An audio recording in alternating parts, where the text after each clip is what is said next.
guys, as I was saying, and then you have here the loading graph where you can check the moments in relation to your weights with different lines for pilot, fuel, etc.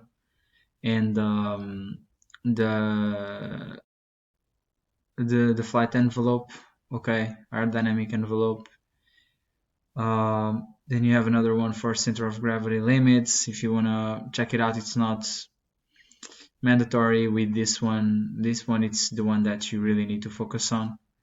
This one is not mandatory, but still you can check it as well. And then well, I think mass and balance, this is it. Then you have an equipment list for your aircraft, and but this is not for us for the mass and balance calculation. So yeah, I think this is it. I hope you enjoyed the video. I hope you find it very educational for you, and I hope it helps you. Basically, that's what I want to say. I hope it helps you during your flight preparation. Thank you very much. I think I'm gonna do next video about the fuel planning.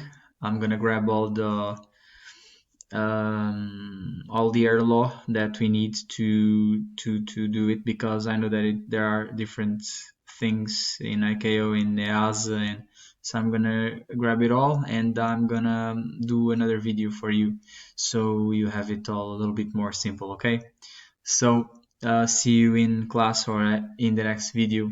Bye bye.